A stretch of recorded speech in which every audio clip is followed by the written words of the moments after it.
Friends, family, fans, welcome to Back 9 Bets, episode 35, presented by rotoballer.com. Senders or surgeons, who will you be playing this week in DFS? We know what we want in the betting world, but let's take a peek at some fun and delightful statistical analytics, which your boy, the model maniac, dressed as Bob Ross. The beard's coming in smooth. The hair is curly AF. Life is good behind the camera. So yes, welcome to Back 9 Bets. Senders or surgeons, let's rock and roll. The reason we got the Bob Ross wig on is because we don't have any stats to go off of. We have no idea. We're playing at some golf course that we've never played at before. There's no historical data. So we've had to reverse engineer our way to success this week. That's why we got the Bobby on. That's what we're rolling with. So tune in, have some fun. Let's take a peek at what's going on here. Right off the bat, we have the holes. And as you can see, we've taken the yardage that's on the scorecard. We're minusing 310 yards, which is basically what they do on tour on average. Some guys hit it further, some guys hit it shorter. We're just getting a general idea of what we're rolling with this week.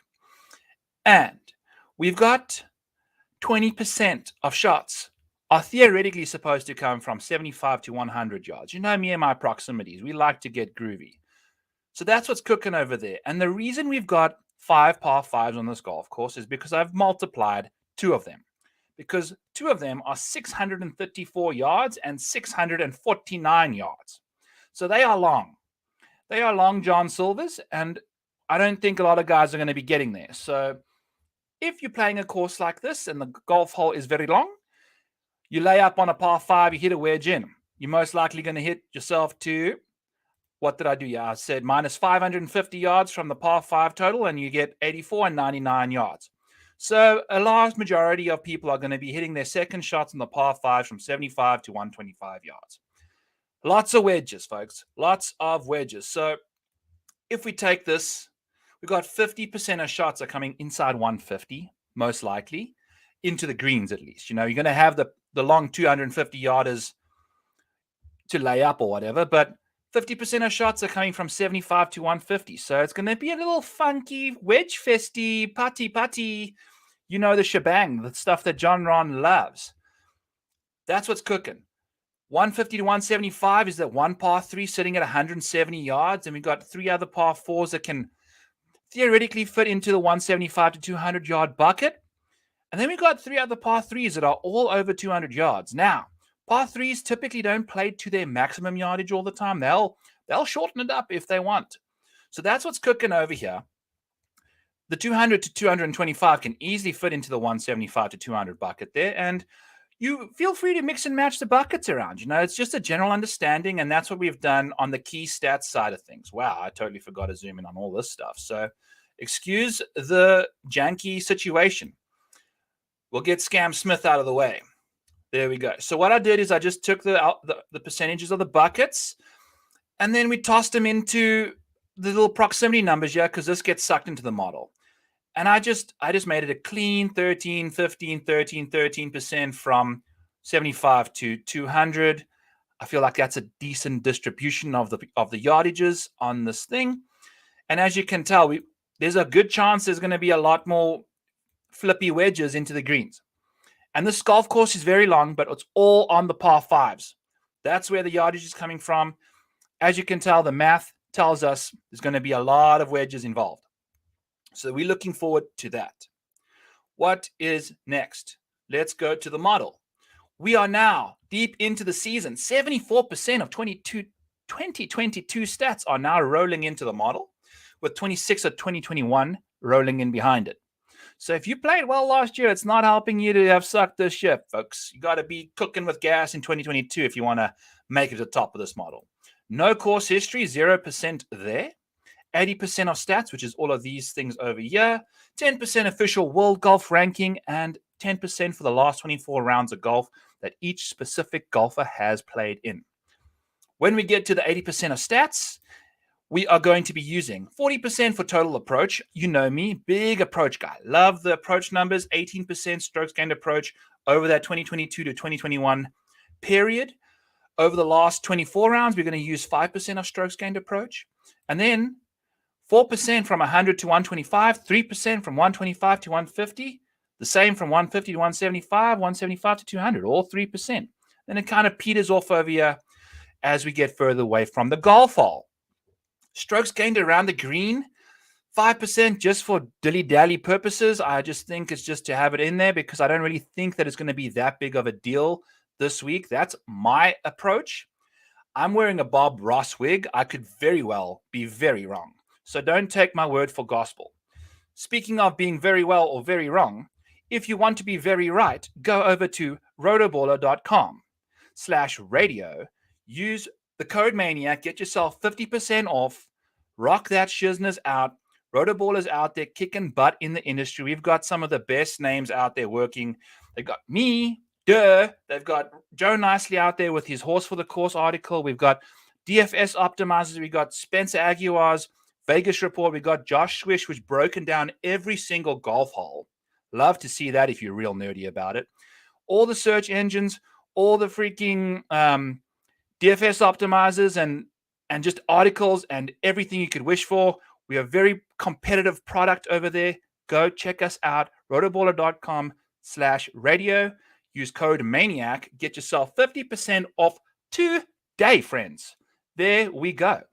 Welcome back to the show now. Episode 35, presented by Rotoballer, Senders or Surgeons. I kind of got sidetracked right in the middle of the model breakdown, but that's okay. So we're going to use another 5% for all the putting that guys have ever done in their whole entire life over the last 2 years. 5% of putting on bent grass over the last 50. And then we're going to use a 5% of putting over the last 24 rounds. So a nice little blend of putting, kind of like Bobby's Goldilocks with some brunette involved. It's a good vibe over here.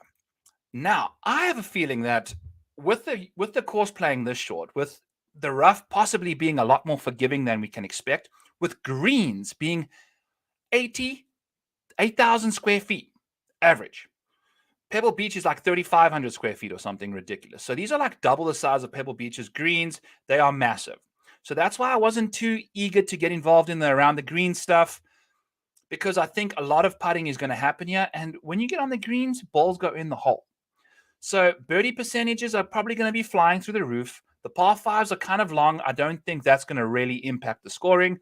That's why we like the 100 to 150 proximity number. Then when it comes to driving the golf ball, just 5% off the tee regular, 5% distance, 5% good drives, which is either hit the fairway or you hit on the green. That means your ball is going straight-ish. That's always good. I wish I had that over the weekend. Last weekend, I did not. And then 5% of recent off the tee play. So that's kind of what we're rolling with here. I have a very fun episode for you, and it's named Senders or Surgeons.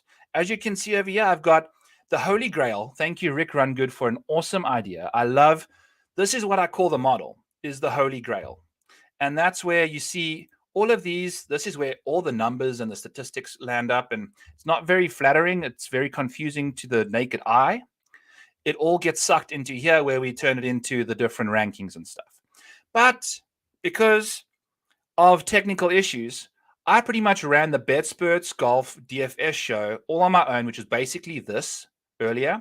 So from a DFS aspect, go over to BetSperts Golf, go check out the podcast I did earlier today. It's going to be completely DFS related. We're going to kind of go a little funky this evening, okay? I'm not even drinking booze. I'm drinking water. Life's good. We are back on track. The liver needed it. We're going to be doing betting, and then we're going to take a slight dive into how you can approach this week using bombers or surgeons. Are we going to go with guys that hit it far off the tee, which the whole DFS industry is going to be following? Or are there some sneaky surgeons making bank money for us that we can really pivot to and utilize their skill sets on a course that is obviously set up for bombers, but I think surgeons can excel too. So without further ado, what I did is I took my original model and then I just added extra distance and extra off the tee stuff and really ramped up the proximity numbers from 100 to 150. So these are the bombers. They're going to be jacking it all the way down there into the wedge ranges. Okay. So 100 to 150, 20% of the model is in there. We've got 45% approach. Yes, sir. And then for the surgeons, we decided to go with a different approach here and take 10% accuracy. We took away all the distance. We still kept 5% from off the tee. And then we ramped up the proximity numbers from 125 to 175 because these guys aren't going to be hitting it as far. They're going to be in the fairway from about a 25-yard difference behind the big guys. And then I just made it into a beautiful little, whatchamacallit over here. And if we take a look at the stock model, Rory McIlroy leads the way. He has been playing fantastic golf. He hits it a million miles. However, let's see. If we ramp up the distance and increase the proximity numbers from 100 to 150, these are the guys that improve the most compared to my original model versus what happens if you hit it far and hit your wedges a lot. And not too many people improved as much as if you go with the accuracy side, which we will see now. But we've got Lucas Herbert with 60, and it's all the cheap guys. So these are guys that you can easily go to, some of them. I mean, there's a few guys that are going to be very chalky. We've also got 68 people playing in the field, so bear that in mind. Ownership numbers are going to be a little sky high. They have to be. It's just how the numbers have to be distributed. But we've got Lucas Herbert over here who's doing fantastic things. And my man, Kevin, we love to paint with numbers, my man. We love to paint with numbers. And as you can see, look at all these reds, greens, and yellows. You just love to see them, don't you? So thank you for joining. Thank you for watching. Let's find ourselves a Picasso of a player this evening. One of them might be Lucas Herbert. He is a very good putter, and his bomber rating is way less bad than it is when you just do the stock model. He's one of the worst golfers in the model. His approach game is very, very bad, but he can putt lights out. He's $6,100, 2% owned, increases exponentially when you ramp up the yardage and when you ramp up that proximity range. Whatever he does well between those two differences, let's go. Cam Davis, particularly well. He's going to be 16% owned, and he's $7,600. So he's cheap and highly owned. It's not a guy we're looking to go to. The funny thing is the surgeon difference also. So the stock model is one of his worst performing attributes. Trey Molinay, who's also going to be very popular this week, also increased the further you hit it. He hits it very far too. Now, Mark Leishman and Kurt Kitayama are two guys that aren't necessarily going to be that highly owned this week. Let me get us focused in here. Let me throw my face into the screen and let's take a peek at it closer up. Mark Leishman improves by 0.26 power rating points, which is quite a lot.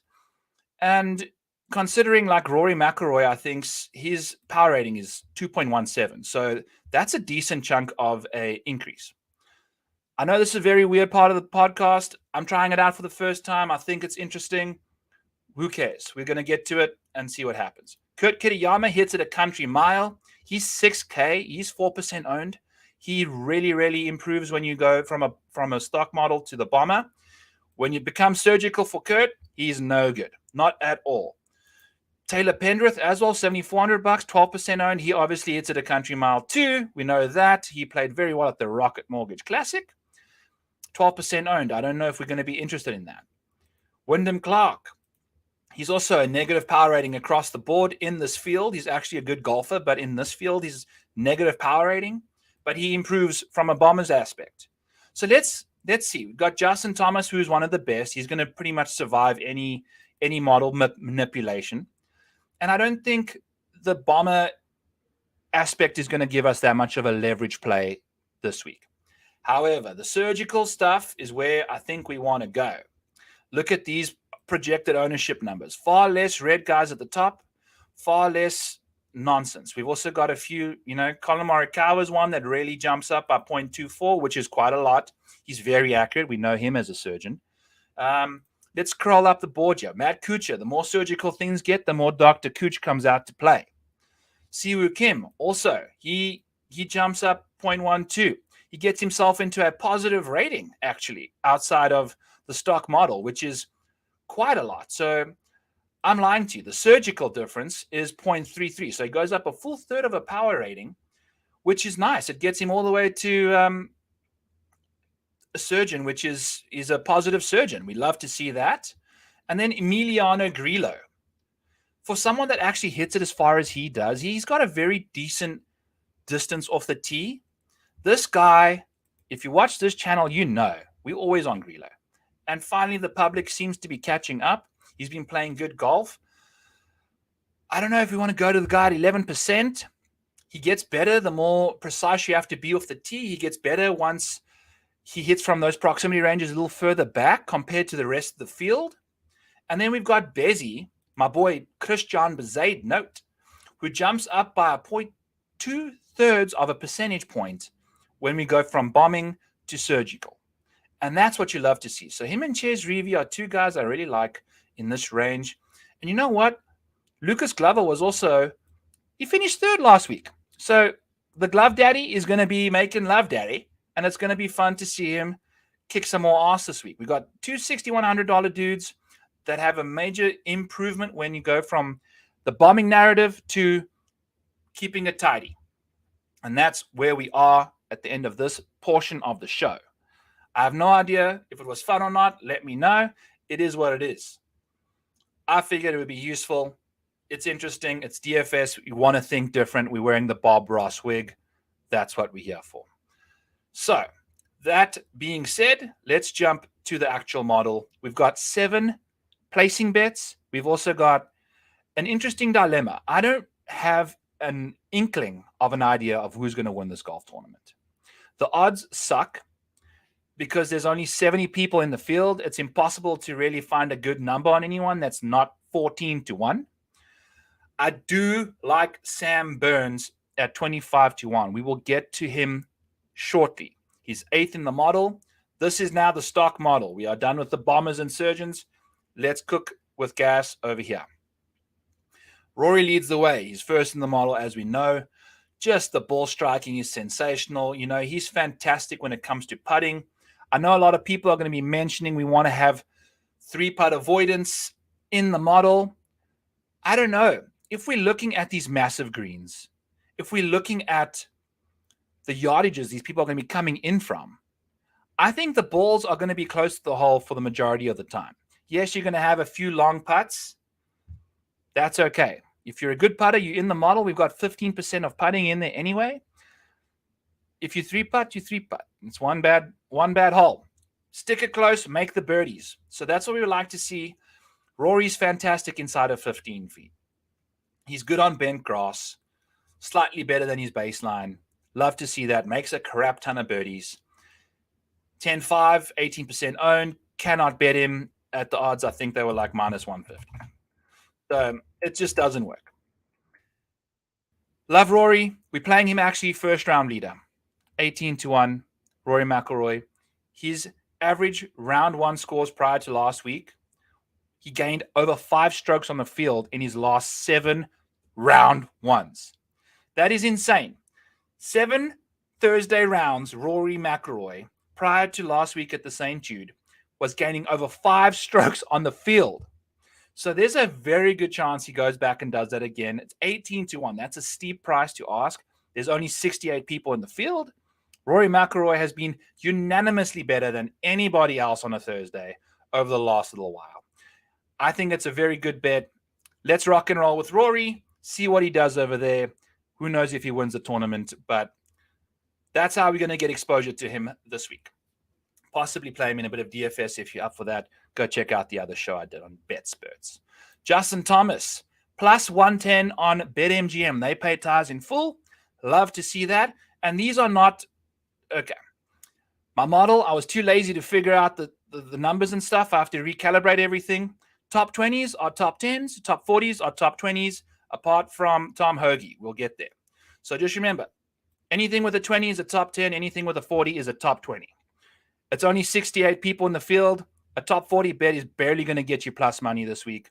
It is what it is. We've got a plus money top 40 coming up. So that's what's cooking there. Justin Thomas, this dude finishes inside the top 10 in normal field events more often than not. They're going to give us plus money for JT to finish inside the top 10 again. What does he do well at this golf course? Well, he's the best from 100 to 150. He's going to find himself there a lot. He's got very good distance off the tee. He's going to be part of the Bombers brigade, which we just went over. I think he's going to find himself hitting a beautiful wedge shot into pretty much 60% of the greens he plays. And when he goes further away from the hole, he's also one of the most magical guys to watch. I actually prefer watching him hit long irons over the wedges, but hey, we want to see him hit as many wedges as possible because he hits them closer than anybody else in the field. Now and over the last 24 rounds and over the last 2 years. So that's what JT does. He makes the most birdies in the field. 10-1, DraftKings, 20% owned maybe. Who the heck knows how popular he's going to be. The ownership numbers are all over the place. I've merged 2 different websites. There's massive discrepancies. So you basically got to just Bob Ross it, hope for the best, paint the pictures, see a Picasso, love it. Scotty Scheffler leads the field in ball striking over the last 24 rounds, but cannot putt. I don't know why. He just can't. He's been practicing his putting. Don't have much to say about Scotty Scheffler. Go watch the DFS show. Xander Schauffele, top 10, plus 140, BetMGM. Hello. Let's do it. He enters the week as the 5th best guy over the last 24 rounds. Yes, I think he won like 3 tournaments. Let's see what he can get up to again this week. He's very good off the tee, got good distance, got relative accuracy. His approach play is very solid. When it comes to 100 to 150, he's 5th and 6th over the baseline and the last 24 rounds. Life's good for Xander when he gets himself in that zone. He's got a tidy short game. He putts very well. He's not the best on bent grass, but guess what? He's still a very good putter, and I think he's going to finish inside the top 10. Plus 140, BetMGM. Sign us up for a Xander X-Man Schauffele. Let's see what he can get up to. Also, a sneaky good DFS play this week. I think he's looking like his ownership's going to be a little less leverage for the 4th-ranked golfer in our model. Patrick Cantley, couldn't get to him at plus 100. Tony Finau could not get to him at plus 100 either. He just hasn't been playing good enough golf for long enough for the model to really go to him. He's going to be very highly owned at $9,700, but he's also playing phenomenal golf. I think he's finished first, and 5th in the last 3 starts. So hello, Tony Finau. Talk about recent form coming in. I mean, look at the last 24 rounds. He's first. So plus 100 is actually not a bad bet if you kind of like it, but the model has been making money, folks. We actually went over the 100-unit mark last week or 2 weeks ago when we cashed Tom Kim. So the model's been kicking ass. We've been having fun. Matchups have gone 4 for 4 the last 2 weeks. We got some matchups too. I found a few. Life's going to be fun in this episode.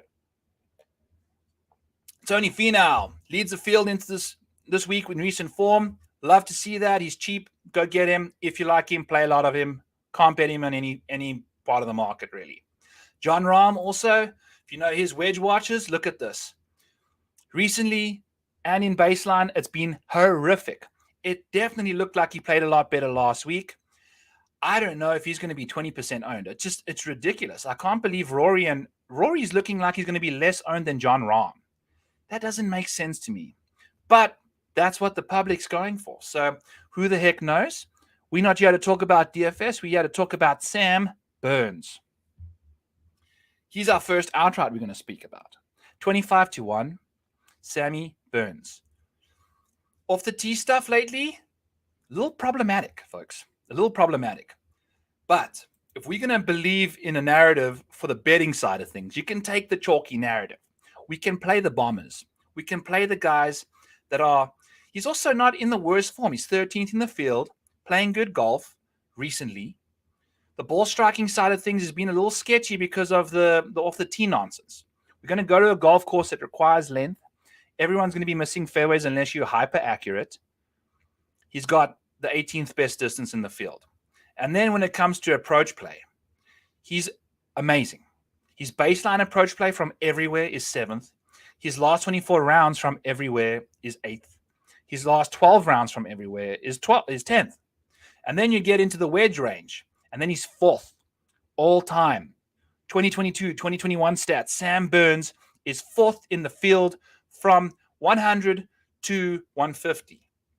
And we said these guys that hit it far are going to find themselves in this range. So there's only like a few guys better than him from this distance, and it's Colin Morikawa, Justin Thomas, and Russell Henley. These guys are all super savages. They're assassins, they're surgeons, they hit it far, and they hit it accurately from 100 to 150. So Sam Burns is fantastic from that range. We love to see that from him. Look at the percent. So now, if you're going to put Sam Burns in a proximity number, if it's in the rough, who cares? They're hitting wedges, folks. He's going to be hitting it close. Sam Burns is the third best putter on bent surfaces from inside 15 feet. So you put him inside a birdie range from 15, 20 feet, this boy's going to be boxing putts like Mike Tyson, folks. So that's what's cooking over here. His recent putting is sizzling. He putts fantastic on bent and makes the 8th most birdies in the field. The only issue is off the tee, and he's got the distance. So who gives a about the accuracy and stuff? Hopefully he's figured that out. Sam Burns, 25 to 1 to win the goddamn golf tournament. Sam Burns, plus 175 to finish inside the top 10. We had a plus 175 for a top 20 last week, and he freaking missed a 3-foot putt on 17 to get split into a 10-way dead heat, and we lost $14 on our $20 bet. If we just made that putt, we would have cashed a $20 bet on plus 175 for Sam Burns, but now we've got BetMGM, Ty's paid in full, life's good over there. They're doing wonderful things for the betting industry. Let's rock and roll. Sam Burns, first outright, top 20 bet, plus 175. Love everything about him. His ownership also looks quite delightful if you're into that kind of stuff. Willie Z, congratulations, my friend. Talk about just showing the haters who's boss, dog. Congratulations. The world's your oyster, my dude. Go and take it. You're an amazing golfer. Love to see you succeed. The ball striking stuff is fantastic. Just from every aspect of golf, when you hit an iron in your hand, you are going to be the first or second best golfer, depending what period of the year we're looking from. It's amazing stuff. When it comes to the proximity numbers, it's not as elite as you would say a Justin Thomas or a Colin Morikawa, but it's still not too bad. You know, you're going to take care of business on the long par 5s. You're going to take care of business on the long par 3s. And you're going to be 10K and 14% owned. People are going to think you're probably not going to play too hot after the win. We've seen Tony Finau win back-to-back. We've seen Xander Schauffele win back-to-back. We've seen people do it. It's a thing nowadays. You know, it's like wearing a Bob Ross wig. It's kind of cool. So I'm in on Willie Z from a DFS angle. Couldn't get to him at plus 100 for a top 10. Sorry, can't do that.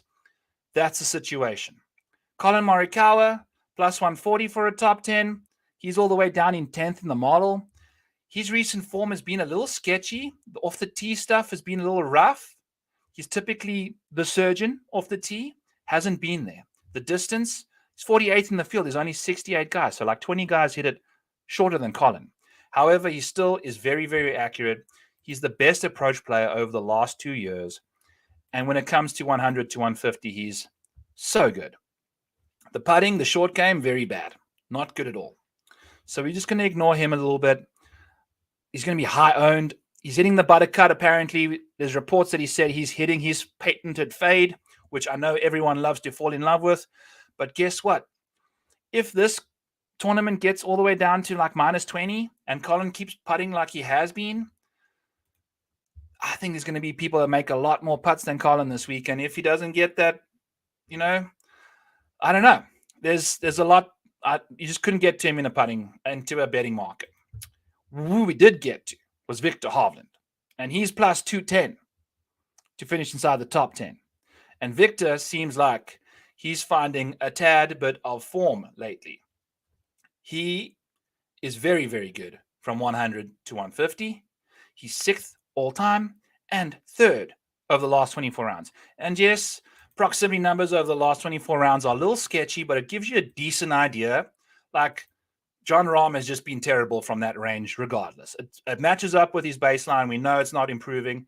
If you see something improving, it helps go take a deeper dive. Patrick Cantley, look at this. The proximity numbers are garbage. Absolutely garbage.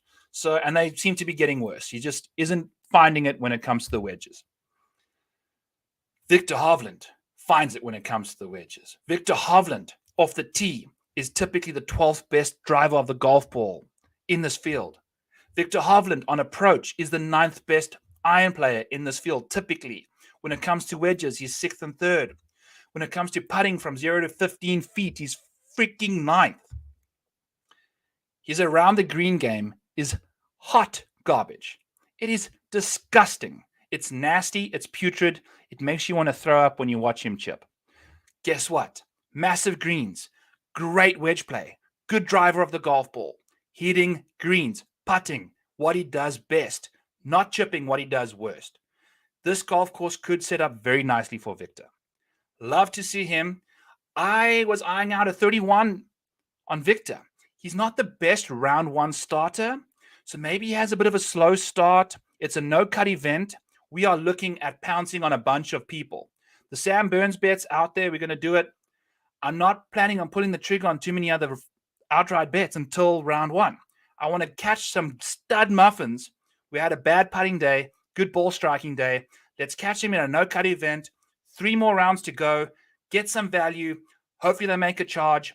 JT, Shane Lowry, Rory, if he has a bad one, Scotty, and even John Rahm. If they have bad first rounds, I'm in. Sign me up. Let's go.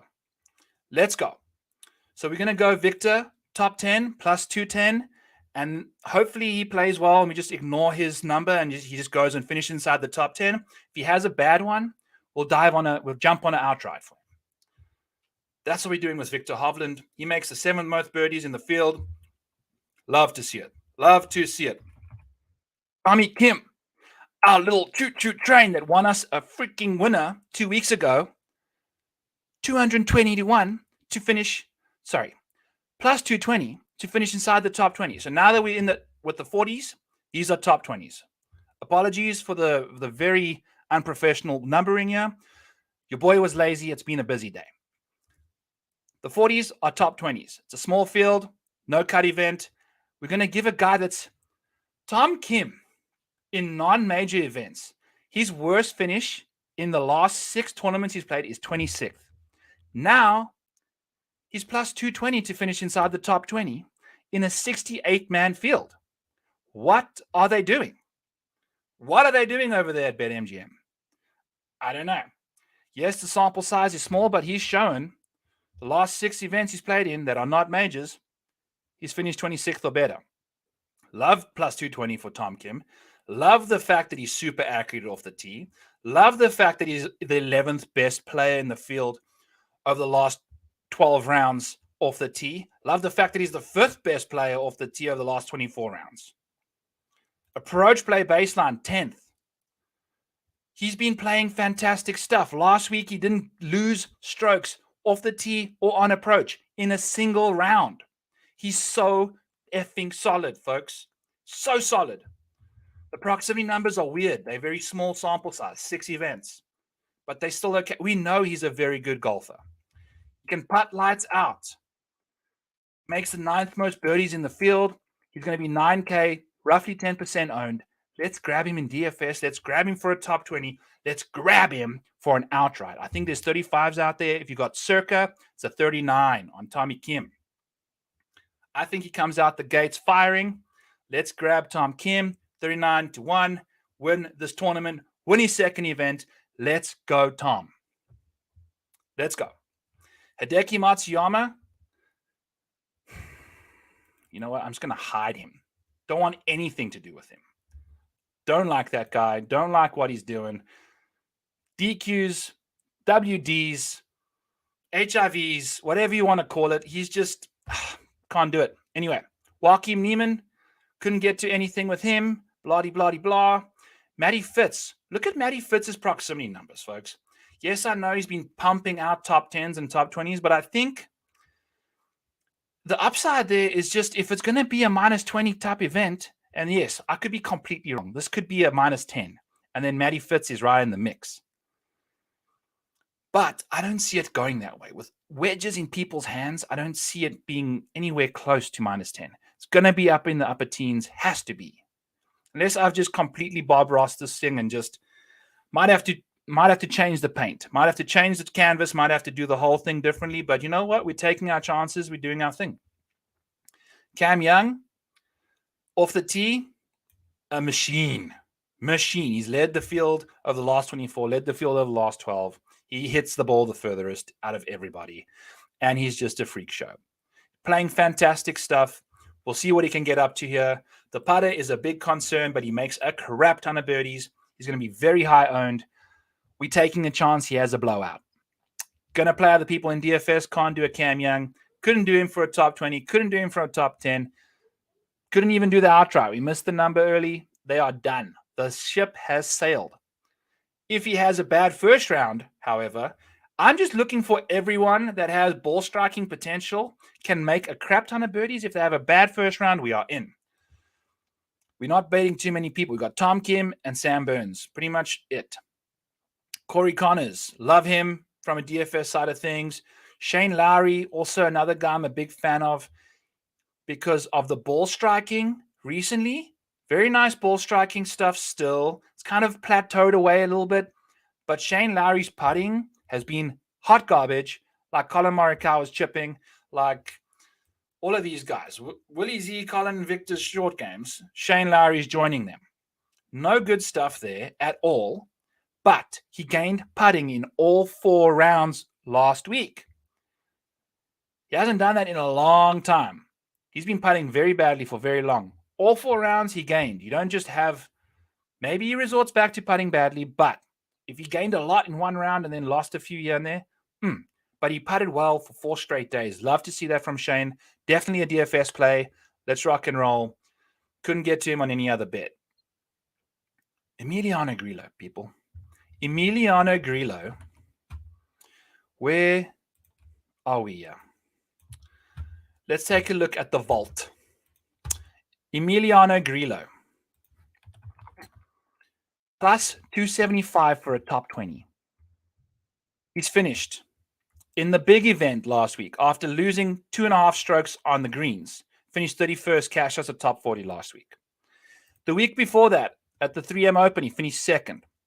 When he flew to another country, he missed the cut at the Open. At the John Deere Classic, he finished 2nd. He has been gaining on the greens since the John Deere Classic. He's averaging 0.82 strokes gained on the greens. He's also gained a whopping 15 strokes ball striking since the John Deere. So the guy's out here, 17 strokes. He's just doing fantastic stuff. His worst area is around the green. Guess what? He's going to pound fairways, pound greens, carry on putting like a beast. Love to see this from Grillo. Plus 275 in a 78-man field, people. Emiliano Grillo. Ties paid in full for a top 20. I mean, look, there's a good chance it doesn't happen. I think there's a great chance it does. I love what I'm seeing from him. Look at this. Accuracy and good drives gained 12th and 10th in the field. The proximity numbers have been a little crappy, but now remember, we just played 4 rounds at a golf course that had a ton of water. So you can have a bad hole and it just messes up your proximity numbers big time because you're dropping and all that jazz. We love his baseline, 20th and 22nd. Yes. Let's see what he's doing. 22nd from 100 to 150. He's better, I think, from 150 and out. Love to see what he's doing. And look at this putting. He's 21st in the field on bent grass over the last 50 tournaments, 50 rounds from 0 to 15 feet. Emiliano Grillo. He's been putting really well. He's 11% owned at $6,600. He's the highest ranked guy in the 6K range for me. Bet him top 20 plus 275. Hopefully he finishes 19th. So everyone, the 11% of people that bet him at $6,600 in DFS don't get as many points. Hopefully he just makes a million pars, finishes 19th. That's what we want. Emiliano Grillo plus 275 for a top 20. And then our final guy, Tom Hoagie.